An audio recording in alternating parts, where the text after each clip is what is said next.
mind, but the news was just announced that WNBA TV ratings are down more than 50% since Caitlin Clark's injury. And it was also reported that the Indiana Fever television viewership is also down over 53%. Now, I know a lot of us were expecting some sort of dip since Caitlin Clark has been out with injury, but I don't think all of us were expecting the entire viewership of the entire WNBA. The WNBA is in freefall, and it all comes back to one name: Caitlin Clark.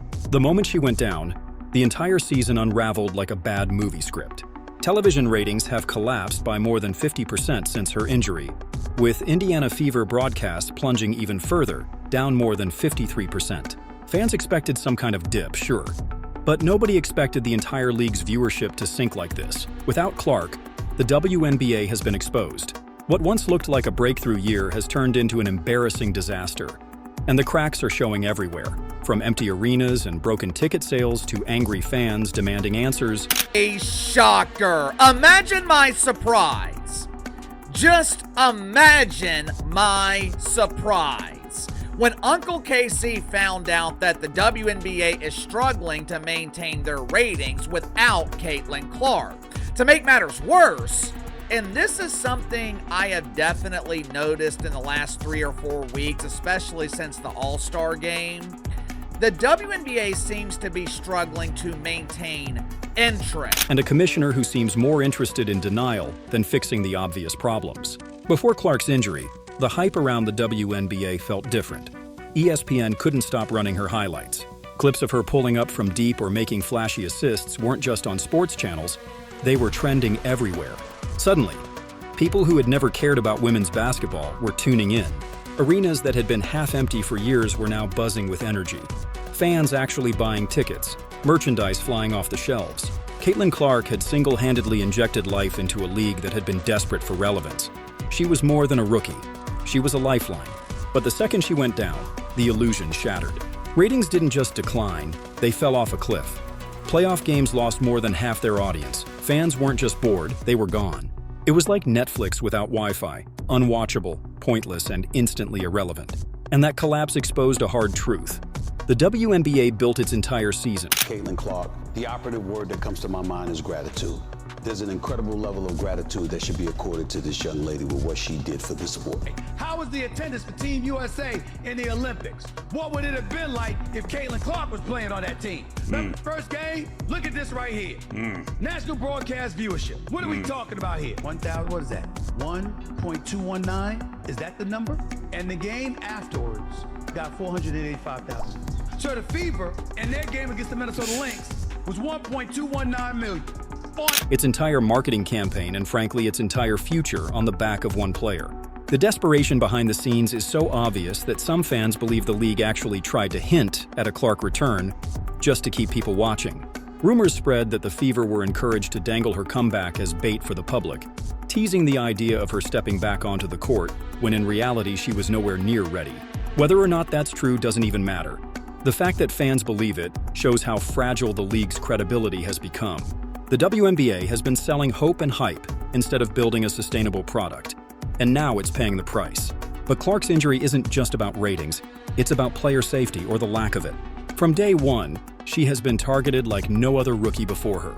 Defenders hit her with cheap shots, body checks, and reckless fouls that looked more like football tackles than basketball defense. She was treated less like a future star and more like a crash test dummy, with referees standing by in silence. Night after night, the hits piled up, and instead of protecting her, officials seemed determined to let the chaos play out. One game a shove was ignored completely. The next game someone barely touched another player and got ejected. The inconsistency has been laughable. Watching WNBA officiating this season felt less like basketball and more like flipping a coin. And that's not just a Clark problem, it's a league problem. All across the WNBA, players have been dropping like flies, and it's impossible not to wonder if poor officiating and a lack of player protection is making things worse. Fans haven't been shy about voicing their anger. Social media is filled with clips of Clark getting hammered on drives with no whistles.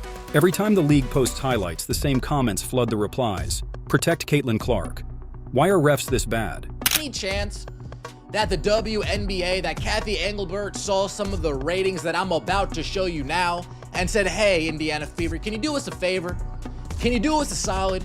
Can you just tease a Caitlin Clark return, kind of boost these up a little bit?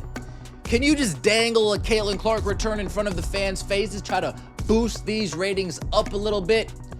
There was one matchup that this league can consistently rely on to produce massive viewership. Why isn't leadership fixing this? The frustration is universal. And just when you thought the season couldn't get any messier, Angel Reese threw gasoline on the fire. In most sports, a star quitting mid-season would be front-page shocking. In the WNBA, it felt like just another chapter in the chaos. Reese deciding to walk away from the court and focus on her personal brand wasn't just surprising.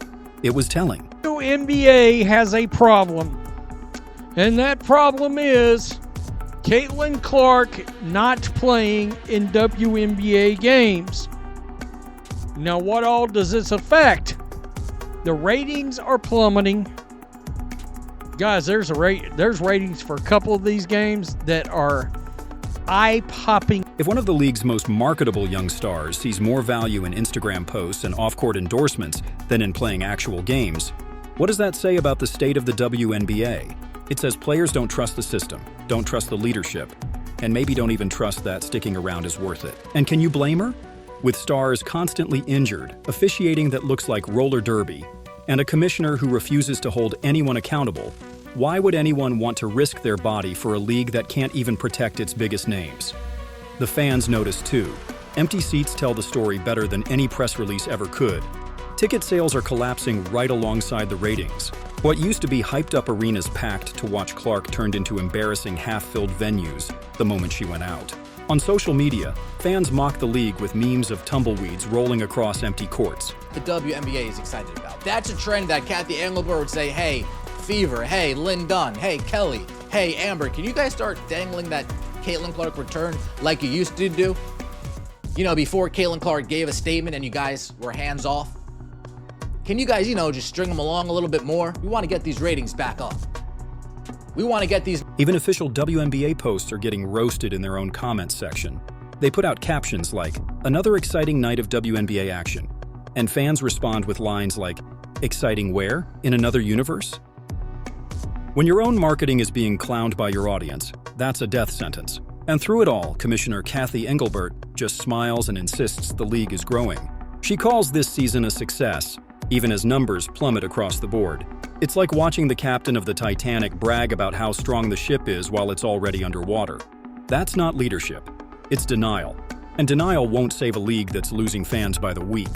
The WNBA wanted 2025 to be its breakthrough, the year it finally became mainstream.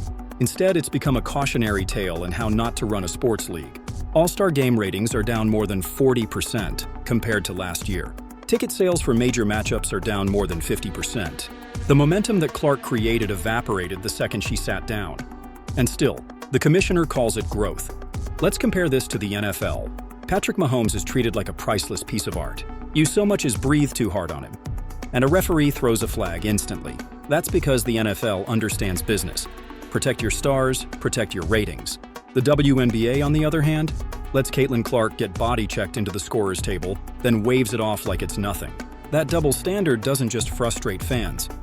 Against the Chicago Sky, right after that game, they opened an investigation once again into the fans, where they found nothing, but the damage had already been done at that point. If some of these things happen just one time here and there, or there's one certain media personality who's just always saying these kind of things, then whatever. I feel like fans as a whole can be like, okay, whatever, this person is just a hater. But this is something that has happened over and over and over again, and over time, it starts chipping away at how much you're going to actually care and want to support an organization if they continue to do. It kills the future of the sport. Because here's the brutal truth. Without stars, there is no WNBA. Without Clark, Cunningham, or Reese stirring up drama and headlines, the league becomes background noise. Nobody tunes in for generic role players. Nobody pays premium ticket prices to watch sloppy games officiated like a circus. The product falls apart without its stars, and the league still hasn't figured that out. Some argue it's just bad luck, that every league has injuries and every season has questionable calls. But this isn't about luck. This is about leadership. Or more accurately, the lack of it. Engelbert has let the league become a circus where referees act like clowns, games look more like wrestling matches, and arenas are emptier than a clearance sale rack. Fans aren't walking away from women's basketball. Well, how about this? Pay us what you owe us. That looks like a ham sandwich and some Lay's tater chips right now. It's getting bad. I feel bad for Caitlin Clark. She come out and said on Sue Bird's podcast that she's feeling the pressure of not playing in these games. And that Fever Sky viewership fell off the map. They're walking away from incompetence. And unless something changes, unless leadership gets serious about player safety and accountability, the spiral won't stop. At the end of the day, the WNBA's collapse isn't because fans don't care. The fans proved they care when they showed up for Clark, when they tuned in by the millions, when they bought the tickets and the jerseys. The collapse is happening because the league refuses to protect its stars, refuses to hold officials accountable, and refuses to admit when it fails. Caitlin Clark gave the WNBA a chance at relevance, and instead of building something sustainable, the league fumbled it away. Now it's staring at the possibility of losing everything it gained in just a few short months. And that's the saddest part of all. Women's basketball deserves better. The players deserve better. Clark thing, man. I mean, it's embarrassing.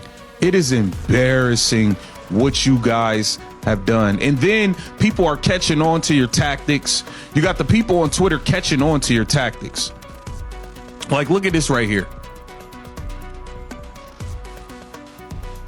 Look at this right here. They said ESPN didn't want to show the ratings were down from WNBA All-Star Game because Caitlin Clark. The fans deserve better.